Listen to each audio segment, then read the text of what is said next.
सच को सच करने के लिए दो लोगों की जरूरत पड़ती है, एक जो सच बोल सकता है और दूसरा जो सच सुन सकता है। হাই, আমি Ipsita, welcome back to my channel. চলে এসেছি আবার একটা নতুন ভিডিও নিয়ে। তো আজকের ভিডিওর শুরুতে ইন্ট্রোডাকশনে যে লাইনটা আপনাদের শোনালাম, সেইটা শুনে আপনারা কি কিছু উপলব্ধি করলেন? কি বললো এখানে? যে सच को सच करने के लिए दो लोगों की जरूरत पड़ती है, एक जो सच बोल सके और दूसरा जो सच सुन सके। আমি সত্যি কথা বলছি, অথচ আপনাদের মধ্যে সেটা শোনার ক্ষমতাই নেই, সেটাকে উপলব্ধি করার ক্ষমতা নেই। তাহলে কি হবে? আমাকে সবাই পাগলই বলবে। যেমন কিনা এরকম অনেক আমরা দেখেছি, গ্যালিলিওকেও কিন্তু চাপের মুখে পড়ে বলতে বাধ্য করা হয়েছিল যে না, পৃথিবী গোল নয়, পৃথিবী সূর্যের চারপাশে ঘুরছে নয়, পৃথিবী চ্যাপ্টা, এই সমস্ত কিছু কিন্তু তাকে সেই সময় মানতে হয়েছিল। কিন্তু আজকের ডেটে দাঁড়িয়ে আমি কিন্তু মানবো না। আমি যেটা সত্যি বলেছি, আমি সেই সত্যিটার মধ্যেই, সেটার ওপরেই দাঁড়িয়ে থাকবো। আমি বলেছি যে এখানে আমার কন্টেন্ট, আমার যে কন্টেন্ট সন্দীপ, তার জন্য তাকে নিয়ে যারা যারা কুৎসা করছে, যারা যারা মিথ্যে কথা বলছে, তাদেরকে আমাকে টানতে হচ্ছে, প্রশ্ন করতে হচ্ছে যে এই যে কথাটা তুমি বলছো, কেন বলছো, কি বেসিসে বলছো, প্রমাণ কি? সেক্ষেত্রে সবাই ভাবছে কি আমাকে, যে আমি তাদেরকে আর কি টার্গেট করছি। নো, প্রথম থেকেই তারা আমাকে ভুল ভাবছে, আর দর্শকদের ভুল ভাবাচ্ছে এটা বলেই যে ও হিংসায় আমাদেরকে টার্গেট করছে, ওকে দেখবেন না। আর ওকে না দেখলে কি হবে? ওকে না দেখলে তাহলে সত্যিটা আপনারা জানতেই পারবেন না। যেমন দেখুন, আমি প্রথমেই বলেছিলাম যে আমি এখন যখন মুখ খুলেছি, সত্য উদ্ঘাটন হবে, একটু অপেক্ষা করুন। সত্য আস্তে আস্তে সমস্ত কিছু বেরিয়ে আসবে। তো আস্তে আস্তে বেরিয়ে আসছে। তো যাই হোক, আজকে সবাইকে আগে শিবরাত্রির অনেক শুভেচ্ছা জানিয়েছি। সত্যের সাথে থাকবেন, কারণ সত্যম শিবম সুন্দরম। যে সত্যি বলতে পারে না, শিব তার সাথে থাকে না, তাই তো? তো যাই হোক, আজকে একটা ভিডিও দেখলাম, তার মধ্যে একটা অদ্ভুত গল্প শুনলাম। সবার আগে সেই গল্পটা নিয়ে আর তার সোর্স নিয়ে আমি আপনাদেরকে বলবো যে একটুখানি চিন্তা করে দেখুন। তো ভিডিওটা কার ছিল? ভিডিওটা ছিল পাশের দেশের স্লেভ হার্ট।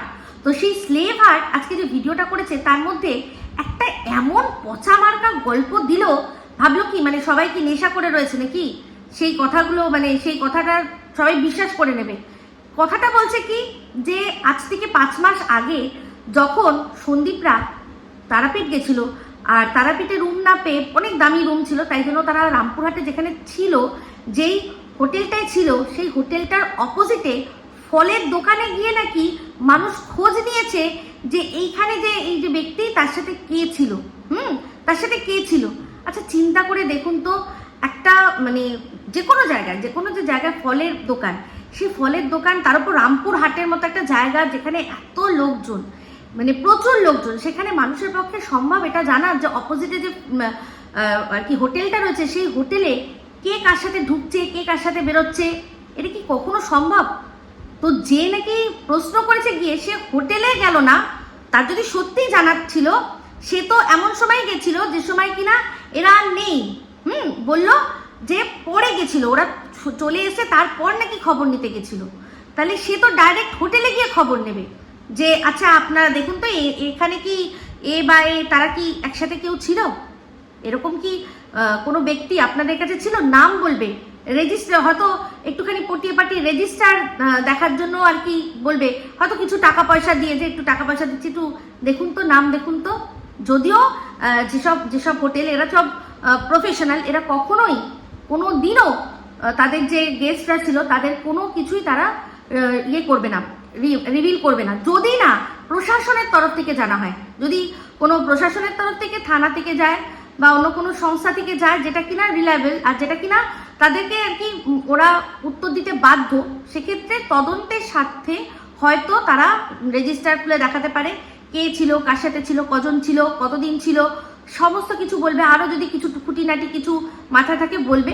সেক্ষেত্রে অবশ্যই প্রশাসনের সাহায্য নিয়ে, যে কোনো রামশ্যাম যদু মধু যে কেউ যাবে, তাদেরকে নিশ্চয়ই বলবে না। তাহলে যে খবর নিতে গেছে, সে কেন অপোজিটের ফল বিক্রেতার কাছে যাবে? সে তো ডাইরেক্ট হোটেলে যাবে বা আশেপাশের যারা তাদের কাছে যাবে, তাই না? এই যে কথাটা কি অযৌক্তিক। আচ্ছা যদি মানছি যে গেছিল তার যা ডেসক্রিপশন পুরো আমার সাথে মিলে যায়। ফর্সা মতো, স্বাস্থ্যবান, ফর্সা আর বেশ চেহারা ভালো, চশমা পরা, তিনটেই আমার সাথে কিন্তু মিলছে। তো তারপরে এই গল্পটা বলতে বলতে আবার আরেকটা জিনিস আর কি মানে বলে দিল, সেটা হচ্ছে গিয়ে যে গেছিল তার একটু গোয়েন্দা গোয়েন্দা ভাব। তো আপনারা সবাই আমাকে গোয়েন্দা বলেছেন, মিতিন মাসি নাম দিয়েছেন, তাহলে পুরো এই জায়গাটায় আমাকে বোঝানোর মানে চেষ্টা করছে এমনভাবে যে যাতে দর্শকরা বোঝে যে আমি গেছিলাম। তো সেক্ষেত্রে তো দর্শকরা আমার ব্লগ চ্যানেল, আমার এই চ্যানেল সমস্তটা সব যারা দেখে তারা সবাই জানে যে আমি বিগত কত বছর যে মানে রামপুরহাট বা তারাপীঠের দিকে পা পর্যন্ত বাড়াইনি, সেটা দর্শকরা সব ভালো করেই জানে। আমার ব্লগে সব রয়েছে, আমি মানে সারাক্ষণই হয় এই চ্যানেল নয় চ্যানেল থেকে লাইভ করছি, আমার ডেলি ব্লগস আসছে, কোথায় কোন দিন আমি কখন রয়েছি সমস্তটা মোটামুটি ডেলি আমার ব্লগ চলে, সবাই জানতে পারে। সেখানে এরকম একটা পচা বস্তা পচা গল্প দিচ্ছে। তারপরে আবার কি চালাকি দেখুন, মানে যদি আবার ভাবে যে মানুষ ম্যাডামের দিকে চিন্তা করে, হ্যাঁ, কারণ ম্যাডামও কিন্তু ফর্সা, স্বাস্থ্যবান আর চশমা পরে, ম্যাডামের সাথেও কিন্তু মিলে যাচ্ছে। তখন কি করলো, বুঝিয়ে দিল যে না না ম্যাডাম না, আপনারা যদি ভাবেন এটা ম্যাডাম, ম্যাডাম নয়, এরকম একজন আছে তাই একটু গোয়েন্দা গোয়েন্দা ভাব সে। তো আমার খেয়ে কাজ নেই, আমি তো জানি না যে ও কোন হোটেলে গিয়েছিল, আমি তো জানি না, আমার জানার প্রয়োজনও বোধ করিনি, কিন্তু এরা তো প্রচুর প্রয়োজন বোধ করেছে, তাই না? তাহলে সেক্ষেত্রে কারণ সেই সময়ই একজন কিন্তু এই কথাটা তুলেছিল যে সাথে কে গেছে, কি হয়ে গেছে, ভাদ্র মাসে কি ব্যাপার হয়েছে, তো তখনই তো এর আরো বেশি করে খোঁজ নেওয়া উচিত ছিল। এখন সেই ফল বিক্রেতা তার মানে ওকে যোগাযোগ করেছে, সেই ফল বিক্রেতা যখন তার সাথে একজন দেখা করতে এসেছিল তখন ওর কাছে খবর দিল না, এখন খবর দিচ্ছে যে সেই সময় একজন এসেছিল, এসে খবর নিয়েছে যে এখানে কারা ছিল, কার সাথে ছিল, এই পুরুষটির সাথে কোন মহিলাটি ছিল। এসব বোকা বোকা কথা না, বলুন কি ধরনের বোকা বোকা কথা। তো যাই হোক, এবার আসি তারাপীঠে ওই রুমের মধ্যে যে কাণ্ড, সেটা কি না, একটাই রুম, দুটো খাট, সেখানে বাবা মায়ের সামনেই মানে না মুখে বলেই ঘাপাঘাপ বুঝিয়ে দেওয়া, ঠিক আছে? এটা কে বলছে? এটা বলছে স্লেভ হার্ট। তো সেই ভিডিওটা দেখেই এই স্লেভ হার্টের যে দিদি মানে মজুমদার, সে বলছে ওর ওগুলো সব ইমাজিনেশন, এগুলোতে পাত্তা দেওয়ার কোনো দরকার নেই, এগুলো জাস্ট ইমাজিনেশন, ও একটা বাচ্চা ছেলে, ওর মাথায় এগুলো এসছে, ও ইমাজিনেশন করেছে, ও তার মধ্যে করে সেটাকে কন্টেন্ট করেছে, এটাকে নিয়ে এতটা মানে আপনারা সিরিয়াস হবেন না। আমার মনে হয় সন্দীপ যত খারাপই হোক না কেন, কিন্তু মা বাবার সামনে এরকম ভাবে গার্লফ্রেন্ডের সাথে ঘাপাঘাপ করবে না, না না, এটা মনে হয় করবে না, এতটা নির্লজ্জ বেহায়াও ও নয়। আর ওদের মধ্যে কিন্তু রাগ ঢাক প্রচুর রয়েছে, বাবা মাকে প্রচুর সম্মান করে, ঠিক আছে? এরকম ভাবে বললো, মানে পুরো একদম সুগার কোট করে একদম মাখন মাখিয়ে সুন্দর করে আপনাদের বোঝালো। তাহলে এই যখন এই সেম কন্টেন্ট যখন ঘোড়া করেছিল, আজ নয়, ঘোড়াকে খুব ভালোবাসে, আজ ঘোড়া যা বলছে, ঘোড়া বলেছে মনে হয়, কোনো আমি ঘোড়ার ভিডিও দেখিনি, ঘোড়া একটা ভিডিওতে মনে হয় বলেছে যে তুই মুখস্থ করে রাখ বলদি বলদি বলদি। আমি তো বলছি সারা দুনিয়া তোরা মুখস্থ করে রাখ বলদি বলদি বলদি, কারণ আমি সত্যিই বলদি, আমি বলদি বলেই আমি মহাদেবের পাশে থাকি, বুঝতে পেরেছিস? তো কোনো চাপ নেই, তোরা যতবার আমাকে বলদি বলবি তত আমি মনে করবো আমার কাছে কমপ্লিমেন্ট, আর এটা সত্যি কথা, আমি বলদি, আমি এরকম বলদি হয়েই থাকবো। তো যাই হোক, সেক্ষেত্রে তোদের মতো অতি চালাকি করে আমার কোনো লাভ নেই, আমার দরকার নেই অতি চালাক হওয়ার। তো সেক্ষেত্রে বলেছে, আর সেই জন্য ও বলেছে যে আমি মুখস্থ করে রাখবো। তাহলে এই যখন এই ঘোড়াই যখন বলেছিল যে একটাই রুম, সেখানে কি হয়েছে না, এই সন্দীপ আছে, সন্দীপের মা আছে, বাচ্চাটা আছে, আর কে আছে? অবশ্যই কিমা। তাহলে সেই যেই লাইট অফ হয়েছে, ছেলেকে আর মাকে টপকে চলে এসছে ভাই কোথায় না, দিদির একেবারে ওপরে। তাহলে এই কথাটা যখন বলেছিল, এরকম ভাবেই বলেছিল, তাহলে তখন কেন চিল্লে ফাটিয়ে দিয়েছিল যে এইটা কি ধরনের কথাবার্তা, মায়ের সামনে কেউ এরকম ভাবে করতে পারে নাকি, এইটা কি কথা, হ্যাঁ এইরকম কি ওই রকম কি, এই যে কথাগুলো বলেছিল, সেইটা স্টাইল আর এইটা স্টাইল কি এক? দেখুন সিচুয়েশন কিন্তু সবই এক, সিচুয়েশন সবই এক, মানছি তখন ওখানে মানে যে আর কি যার সাথে শোয়ার ব্যাপার সেটা ও ছিল, সেই জন্য ও একটু বেশি লড়েছে, কিন্তু আজ তার ভাইকেও তো সে চেনে, তাহলে তার জন্য তো গলা ফাটানো উচিত যে কি করে বলছিস আমার ভাইকে আমি চিনি, এইরকম একদম না। সেক্ষেত্রে কি বলছে, ঘোড়া যখন করেছে তখন সেটা বলছে যে নোংরামি, আর এই স্লেভ হার্ট বা এই গোলাম যেটা করেছে সেটা কি কন্টেন্ট, তার কন্টেন্ট, তার ইমাজিনারি কন্টেন্ট, সেই জন্য কিছু বলতে পারবে না। তাহলে বলুন দোগলাটা কে? তাহলে এই যে মানে এখান থেকে যে খবরগুলো যায়, খবরগুলো অবশ্যই তো এইখান থেকে, এই দেশ থেকেই তো যায়, এই দেশ থেকেই তো খবরগুলো যায়। তো এই সিআইডি বাহিনীর মাথা কে? অবশ্যই অবশ্যই এই স্লেভ হার্টের যে দিদি আছে মানে মজুমদার, সেই হচ্ছে গিয়ে সন্দীপের তরফ থেকে যা যা খবর যায় তার মোটামুটি মাথা সে, মোটামুটি মাথা সে, তার কথাতেই বোঝা যাচ্ছে। আমরা দেখুন বলছি না, কিন্তু তার কথাতেই বোঝা যাচ্ছে। দেখুন সে কিন্তু বলেছিল যে সিক্রেট রুম নেই, ও ওখান থেকে বললো সিক্রেট রুম আছে, তারপরেই আবার ঘুরিয়ে দিয়ে কি বললো যে না সিক্রেট রুম নেই। বলতে ভুলে মানে আমার বুঝতে ভুল হয়েছে, তার মানে কি এ বুঝিয়েছিল, বলেছিল যে বলবি ভাড়া বাড়ি, ভাড়া বাড়ি বলবি, ওই বাড়ি বলবি না। ও ভাড়া বাড়ির কথাটা ভাড়াটা শোনেনি, শুধু বাড়ি শুনেছে, তাই জন্য তখন প্রথমে বলেছিল যে বাড়িতেই রয়েছে। বুঝতে পারছেন? তাহলে বোঝাতে পারলাম যে খবরগুলো কিন্তু সব এখান থেকেই যায়। এবার এর কাছে ভেতর থেকে খবর কোথা থেকে আসে সেটা তো দেবা জানতি, আমি তো জানি না। এই যে এত কথা বলছে যে বাবা ছেলের মধ্যে ভেতরে ভেতরে নাকি এত অন্তর্দ্বন্দ্ব, আমরা তো কই দেখে বুঝতে পারি না, ভিডিও দেখে বুঝতে পারি আমরা কেউ? আমরা তো প্রথম থেকেই জানি ওই মানুষটাকে কি না, ওই মানুষটা শান্ত শান্ত স্বভাবের, উনি নিজের মধ্যেই থাকেন। এইদিকে এই দিদি বলেছে, তখন কত খুশি ছিল, মানে কাকিমা সন্দীপ তাদের সাথে কথা হয়নি, কিন্তু কাকু বলেছে যে ভীষণ পছন্দ, ভীষণভাবে কি করছে না সেবা মানে সেবা যত্ন করছে, সেবা যত্ন সমস্ত কিছু নিয়েছে, তখন নিয়েছে, এখন আর নাকি পছন্দ হচ্ছে না। কি অদ্ভুত কথা, তাই না? তো যাই হোক, এই তো বড় বড় কথা ডায়লগ বলে যে একটা নোংরা মেয়ে, একটা নোংরা মেয়ে, একটা নোংরা মেয়েকে বাড়িতে ঢুকতে দিয়েছে, হ্যাঁ তাই জন্যই সন্দীপের আজকে এই অবস্থা।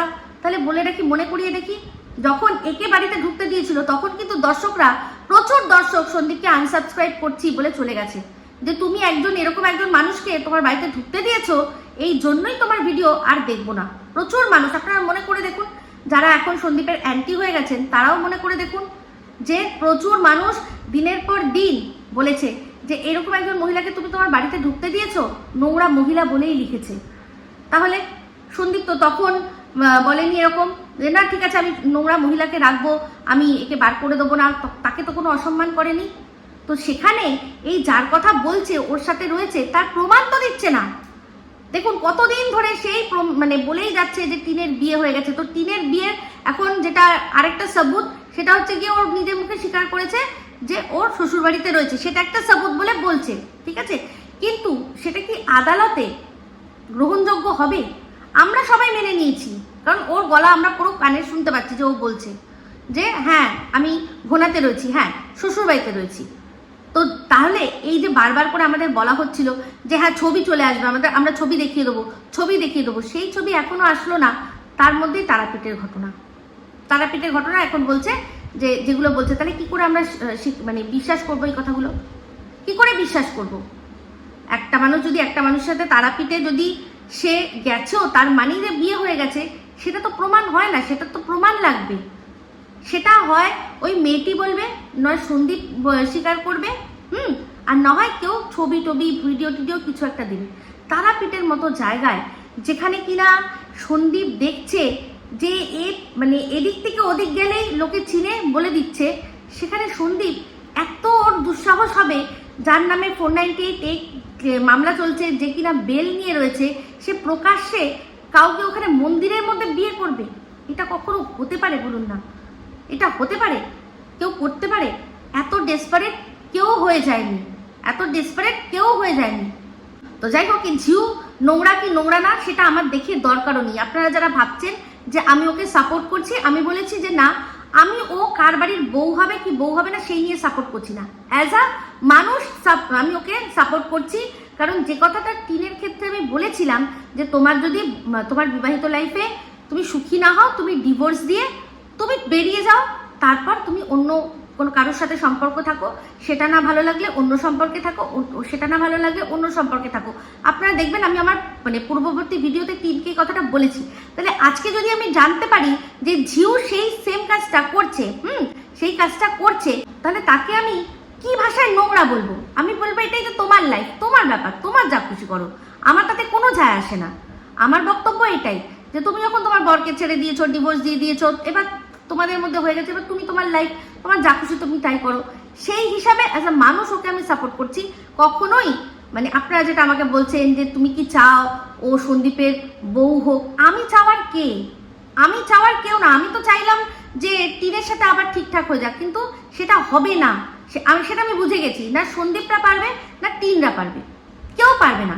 তাহলে আমি যখন এটা বলছি যে এটা বেস্ট অপশন, যে তোমরা দুজনেই দেখে নিয়েছো যে দুনিয়ায় সবকিছুই নোংরা, সবকিছুই খারাপ, তাহলে তোমরা দুজনের সাথে অ্যাডজাস্ট করে থাকো। কিন্তু তারা থাকতে পারবে না। কেন বলুন তো? কারণ যে কোনো সম্পর্কের প্রথম ভিত্তি হচ্ছে বিশ্বাস। ওদের মধ্যে না বিশ্বাসটাই নেই, বিশ্বাসই নেই। টিন এক কাপ চা আনলেও সন্দীপ হয়তো করে করে খাবে যে বাবা এবার আমাকে কিছু মিশিয়ে দেবে না তো, পুরোপুরি এবার পাকাপাকি আমাকে শেষ করতে আসেনি তো। আর তেমনি যদি মানে সন্দীপও এমন কিছু করে, হাতে করে কিছু একটা নিয়ে আসে, টিনও ভাবে বাবা আমাকে শেষ করে দেবে না তো, দিয়ে এটাকে কোনো কিছু অন্যরকমভাবে সাজিয়ে আমাকে শেষ করে দেবে না তো।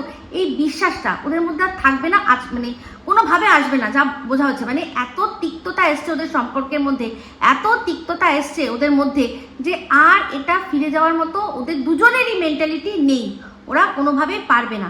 তো সেই জন্যই বলছি, আমি সেই জন্যই বলেছিলাম যে তাহলে যদি একসাথে না থাকতে পারো তোমরা দুজনকে মুক্তি দাও। তাহলে চিন্তা করে দেখুন যে এই যে আপনারা বলছেন যে ঝিউকে আমি সাপোর্ট করছি, একেবারেই ভুল ধারণা আপনাদের। আমি সাপোর্ট করছি এই জিনিসটাতে যে ওর যদি ইচ্ছা না হয় কারোর সাথে থাকতে, সেটাতে ওকে কেউ তোমরা জোর করো না। ও যদি তার সাথে থাকছে না বলেই ওকে পুরো তোমরা উলঙ্গ করে দিচ্ছ, সেটা করো না। বাদ বাকি ওর লাইফ, সবাই একটাই কথা মুখে মুখে বলছে যে সন্দীপ কি করবে সেটা সন্দীপ বুঝে নেবে, কিন্তু কার্যত সেটা করতে দিচ্ছে না, কার্যত করতে দিচ্ছে না। আজকে ডেটে দাঁড়িয়ে সবাই সন্দীপের ভবিষ্যতের কথা চিন্তা করছে, সোনা বাবার ভবিষ্যতের কথা চিন্তা করছে, কিন্তু ভবিষ্যতের মানে কথা চিন্তা করতে করতে যে বর্তমানে তোমরা ড্যাশ মেরে দিচ্ছ, যদি বর্তমানই না থাকে তাহলে ভবিষ্যৎ থাকবে কি করে? মানছি এমন ওর অবস্থা হলো, মানে সন্দীপের এমন অবস্থা হলো যে সন্দীপ মানে আর চালাতেই পারলো না, জিওকে লাথি মেরে চলে গেল, ঠিক আছে, আরো একজন বেটার পেয়ে গেল, ও চলে গেল। কিন্তু তারপর সন্দীপের কি হবে? তারপর তোমরা পারবে ওর যেগুলো হারিয়ে গেছে, যে ভিউজ, ওর যে ফেস ভ্যালু, সমস্ত কিছু হারিয়ে গেছে, যেটার কথা ভেবে, যে ভিউজ বা যে আর্নিংটার কথা ভেবে ও ছেলের একটা সুন্দর ভবিষ্যতের কথা চিন্তা করেছিল, সেটা কি তোমরা ফিরিয়ে দিতে পারবে? কেউ ফিরিয়ে দিতে পারবে না, পারবে না। তাই জন্যই বলছি যে ভবিষ্যতে কি হবে সেটা ভেবে কেন আজকের ডেটে দাঁড়িয়ে তার বর্তমানটা আমরা নষ্ট করব?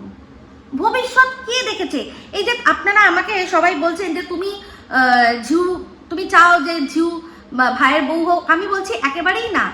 আমি চাওয়ার কেউ নয়, হবে সেই যাকে সন্দীপ চাইবে, আর সন্দীপ যাকে চাইবে আমি তাকেই অ্যাকসেপ্ট করে নেবো, কারণ জীবনটা ওর, আমি তাকেই অ্যাকসেপ্ট করে নেবো। আমার যদি এখন ছেলে মেয়েও যতই অযোগ্য কাউকে যদি তারা মনে করে, আমার কিন্তু আজ না হয় কাল না হয় পরশু হয় না হয় আমাকে কিন্তু মেনে নিতে হবে। আর না হলে কি করতে হবে? আমি আমার সন্তান হারা হব, তারা আমার সাথে যোগাযোগ রাখবে না বা আমি তার সাথে যোগাযোগ রাখবো না। তো সেক্ষেত্রে কি হবে? মানে কষ্টটা তো আমারই হবে না, সন্তানটা তো আমার। তাহলে সেক্ষেত্রে ভাইটা মানে আমাদের সবারই ভাই, তাহলে ওর যা হবে না হবে, ওর যদি জীবনে কিছু হয়ও ও আর কাউকে দোষ দিতে পারবে না, যে দোষটা কিনা এখন হয়তো ওর বাবা মাকেও দেয়, তাই তো। তো যাই হোক, যেটা বলছিলাম সেখানে হচ্ছে গিয়ে এই যে পাতানো দিদি, সে কিন্তু একটা সম্বন্ধ দেখে রেখেছিল, যেটা নিয়ে আমাকে অনেকে কমেন্ট করেছে যে ওর যে একটা দেখে রেখেছিল মেয়ে, যাকে ভেবেছিল ওর বাড়িতে পাঠাবে, সে একেবারে ওর হাতের পুতুল হয়ে থাকবে, যেরকম যেরকম বলবে সেরকম চলবে, সেটা হয়নি বলেই কি রাগ? এরকম একটা কমেন্ট আমার কমেন্ট বক্সে এসছে। আর সত্যি যদি আমরা গভীরে তলিয়ে চিন্তা করি, সেরকমই হয়তো ওর পছন্দ করা মেয়ে যদি বিয়ে করে, আজ তাকে বললো যে নেমন্তন্ন করতো আমাকে, আমি যাবো গিয়ে কচু খাবো, এই দিদিকে একটু ডাকো না গো, দিদিকে নেমন্তন্ন করো, মানে পুরোপুরি কোথাও বেড়াতে গেলে দিদি যাবে কিন্তু আমাদের সাথে, হ্যাঁ দিদি যাবে আমাদের সাথে, হয়তো এরকমই একজন তাকে ও চেয়েছিল ওদের বাড়িতে মোহরা করে রাখতে, হতেই পারে, না হওয়ার কি আছে, না হওয়ার কি আছে, কারণ সে অলরেডি ওদের ডিভোর্সটা হলো না, এখন থেকে মেয়ে দেখতে শুরু করে দিয়েছে। কি দরকার আছে আগে ভাই বুঝিয়ে বাজিয়ে যেভাবেই হোক ডিভোর্সটা করা, তারপর মেয়ে দেখ, একটা কেন 10টা মেয়ে দেখ, কিন্তু যে মেয়েকে ও দেখে দেবে তার সাথে যে সম্পূর্ণভাবে সুখী হবে, কেউ গ্যারেন্টি দিতে পারবে? কেউ লিখে দিতে পারবে? আমি বলছি কেউ লিখে দিতে পারবে না। হ্যাঁ, ভদ্রভানের বজ্র বউয়ের একটা দেখলেন কাণ্ড, দেখলেন পিসি শাশুড়িকে কুচি কুচি করে কেটে কি করেছে না বস্তাবন্দি করে ফেলতে গেছে। আপাত দৃষ্টিতে তারা তো ভদ্রই, ভদ্রতার মুখোশ পরেই তো সমাজে বসে থাকে, তাই না? একদম বাড়ির আশেপাশের মানুষরা শুধু জানে যে কিরকম, তাই তো। তাহলে চিন্তা করে দেখুন, এইরকমই একটা ভদ্রতার মুখোশ পরে বসে রয়েছে, এসে তারপর এরকম কাটাকাটি করলো, তখন আপনারা কি করবেন? কি বলবেন? এইটাই যে ভালো করে খোঁজ খবর নেওয়া উচিত ছিল।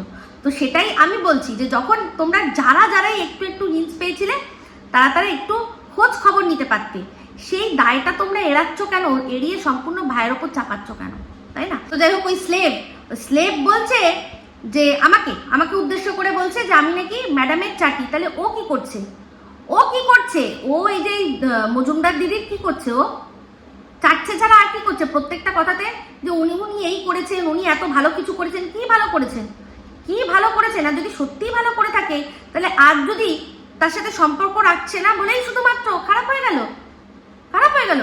আর আমি ম্যাডামের অবশ্যই চাটার কোনো প্রয়োজন পড়ে না। আমি ওনার ক্লায়েন্ট, আর উনি কোনো কন্ট্রোভার্সি ক্রিয়েটার নয়। তাই উনি ওনার ক্লায়েন্টের জন্য যেটা বেস্ট হবে উনি সেটা করবে। উনি তো, ওনার কাজ হচ্ছে রেজাল্ট দেওয়া। ওনার কাজ ক্লায়েন্ট যা চাইছে সেই রেজাল্টটা ক্লায়েন্টকে পাইয়ে দেওয়া, এটাই ওনার কাজ। সেটার জন্য উনি যা খুশি করার উনি করছেন। এখানে আমার কোনো যায় আসে না, আমার কিচ্ছু যায় আসে না। আমিও ওনার একজন ক্লায়েন্ট, সেক্ষেত্রে আমার ওনাকে চাটার কোনো প্রয়োজন পড়ে না। কিন্তু ওনার অনেক কিছু জিনিস আমি সাপোর্ট করি, কারণ আজকে ওনার ভয় হোক যাইতেও হোক, এই ওয়াইটির যে একটা নোংরামি চলছিল সেই নোংরামিটা বন্ধ হয়েছে। ভাষা অনেক সুন্দর হয়েছে, সব মানুষরা প্রেজেন্টেবল হয়ে যখন বক্তব্য রাখতে আসে, প্রেজেন্টেবল হয়ে বক্তব্য রাখতে আসে। একটা সুষ্ঠু মোটামুটি পরিবেশ তৈরি হয়েছে, আগের চেয়ে অনেক বেশি। বলছি না পুরোপুরি সাফ হয়েছে, কিন্তু অনেক সুষ্ঠু সুন্দর হয়েছে। সে উনি ভয় দেখিয়ে করুক আর যেভাবেই করুক, কাজটা উনি করেছেন। ভাই, আমার কাছে কাজটা ম্যাটার করে। সেখানে এই স্লেভ বলতে বসেছে যে আপনি কেস দেবেন না, ওদের দেশ থেকে, ওই দেশের সবাইকে কেস দেবেন না। আমি এখান থেকে কি বলছি? তাহলে এখানেই তো বক্তব্য, এই দেশের মানুষরা ওই স্লেভকে কেন বিরোধিতা করছে না? সেম একই কন্টেন্ট যখন ঘোড়া করেছিল সে খারাপ ছিল, আর এই করেছে বলে ইমাজিনারি কন্টেন্ট, আর ঘোড়া করেছিল বলে নোংরামি, বা ঘোড়ার মতো আরো অনেকে বলেছিল বলে তারা নোংরামি, আর ওর হয়েছে ইমাজিনারি কন্টেন্ট। ওকে কিছু বলা যাচ্ছে না। তার মানে এটা যে এই দেশ থেকেই সব করানো হচ্ছে। তাহলে অবশ্যই এই দেশের যাদের মানে কেস খাওয়ার দরকার তারাই খাবে, তবে যদি ঠিক হবে। এটা উনি ম্যাডাম বলেছে, আমি বলছি না।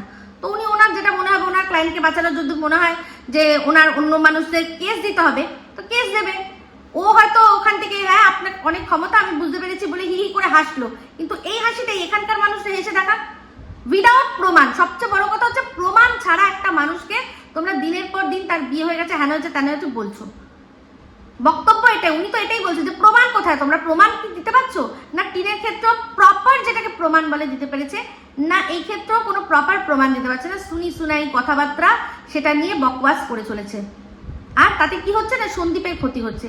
ছেড়ে দে, ম্যাডাম তো বলেইছিল তোমরা ছেড়ে দাও। তোমাদের কাছে যখন প্রমাণ নেই তাহলে ছেড়ে দাও, বলো না ওই এইটুকু সেইটুকু, ওটা দিয়ে কি যায় আসে?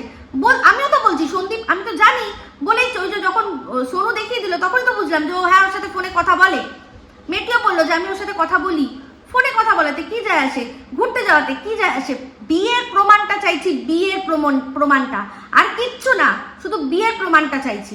মুখে মুখে এরকম ভাবে হয় না, মুখে এরকম ভাবে মিথ্যা কথা বললে ওর কেসটা নষ্ট হয়ে যাচ্ছে। এখন এরা এমন অবস্থা করছে, দুদিন পর টিন বলবে যে ওর ছিল পরকীয়া, সেই জন্য আমি চলে গেছি বলে ওর কাছ থেকে সমস্ত কিছু, এই যে মাসুম বাচ্চার জন্য যা ও রেখে দিয়েছে না, সমস্ত টেনে নিয়ে চলে যাবে, আর তার সাথে সাথে ডিভোর্সটাও নিয়ে চলে যাবে। এরা এমন রাস্তা তৈরি করে দিচ্ছে। তো সেক্ষেত্রে অবশ্যই টিনের যারা এজেন্ট রয়েছে তাদের সাথে নিশ্চয়ই হাত মিলিয়েছে এরা সবাই মিলে। টিনের এজেন্টরা তো সবাই এখন দেখছি এদের সাথে খুব ভালো সখ্যতা, ভালো মানে ফোনাফুনি, আরো অনেক কিছু একসাথে লাইভে গল্প করি সব হচ্ছে। তাহলে এরা সবাই তো টিনের এজেন্টদের সাথে হাত মিলিয়ে নিয়ে এরা টিনের এজেন্ট হয়ে গিয়ে সন্দীপকে পুরোপুরি শেষ করে দিয়ে ওর কাছ থেকে সব খিচে নিয়ে তারা হয়তো সেখান থেকে যা কি পাবে আমি জানি না, আমি বলতে পারছি না, পাবে না। তাহলে এই মাসুম বাচ্চার কথা বলে কি লাভ আছে? তো যাই হোক, আমাকে আজকে বলেছে যে যখন ও রোস্টিং করতো তখন নাকি আমি কোথায় নাকি ছিলাম। তো বলছি সেই চ্যানেলটা কোথায় আছে? সেই চ্যানেলটা কোথায়? আমরা প্রমাণ কোথায়? এই তো সেদিন শুরু করলো, প্রমাণ কোথায় ওর যে ও অনেক কিছু করেছে? আমরা তো সবাই জানি যে প্রত্যেকটা মানুষের চ্যানেল হচ্ছে গিয়ে সন্তান সম। তাহলে যে কিনা নিজের সন্তানকে ঠিক মতো বাঁচিয়ে রাখতে পারলো না, সে আবার অন্যের সন্তানের কথা কি চিন্তা করে? তার তো চ্যানেলটা, তার বিয়ে থা হয়নি এখনো, তার চ্যানেলটাই তার সন্তান। তো যখন একটা স্ট্রাইক খায় তখনই মানুষ মানে একদম ঠিকঠাক ভাবে নিজেকে সংযত করে নেয়, কিন্তু ও তো চিন্তাই করেন, তো বেপরোয়া যে যাক আমার আমার সন্তান গেলে যাক, আমার যেটা মনে হচ্ছে আমি স্বৈরাচারী করব, আমি স্বৈরাচারী লাইফ লিড করব, আমি কিচ্ছু মানবো না। তাহলে ওর সাথে এই ঝিমি বা টিন বা সন্দীপ এর সাথে মানে ফারাকটা কোথায়? যেরকম ওরা বলছে যে ঝিমিও ভালো না, টিনও ভালো না, সন্দীপও ভালো না, তাহলে ও তো ভালো না, ও তো নিজের সন্তানকে সামলে রাখতে পারিনি। এবার কিন্তু এটা বললে হবে না যে সন্দীপের দোষ, কারণ এই দিদি কিন্তু মজুমদার দিদি আগেই বলে দিয়েছে, আমার ক্ষেত্রে বলেছে যে হ্যাঁ ও তো ইচ্ছা করে রুমালির পেছনে লেগে স্ট্রাইক খেয়েছে। আমি স্ট্রাইক খেয়েছিলাম কিসের জন্য? ফটো ইউজ করার জন্য, ফটো ইউজ করার জন্য কপিরাইট স্ট্রাইক একটা খেয়েছে, আমি সামলে গেছি। কারণ ভাই আমার এই যে চ্যানেলটা আছে আমার সন্তান সম আমার কাছে খুব প্রিয়, সেটাকে আমি হারাতে পারবো না কিছুর জন্যই, কোনো কিছুর জন্য আমি হারাতে পারবো না। তাহলে আর আমি মা কিসের, তাই না? তাহলে আর আমি মা কিসের? আমি জন্ম দিলাম কোথায়? যে বড় বড় বলছে যে অনেক জন্ম দিয়ে অনেক কিছু করে দিয়েছিস, কোথায় সেগুলো? কোথায় আছে? কোথায়? ওরকম বেপরোয়া বাপ হয়ে কোনো লাভ নেই, বাপ বাপের মতোই হওয়া দরকার, ঠিক আছে? তো don't teach your father how to make baby, ওকে?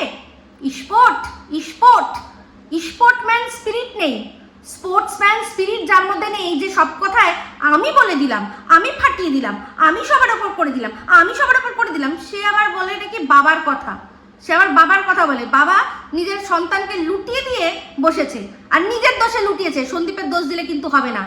কারণ কালকে যুক্তি দিয়ে এই দিদি বলে দিয়েছে যে আমি নাকি এই রুমালির পেছনে লেগে আমারই দোষে আমি স্ট্রাইকটা খেয়েছি। তাহলে আমি যদি আমার দোষে স্ট্রাইক খেয়ে থাকি, তাহলে ওর দোষে চ্যানেলটা হারিয়েছে, এর মধ্যে কোনো সন্দীপের হাত নেই, ঠিক আছে?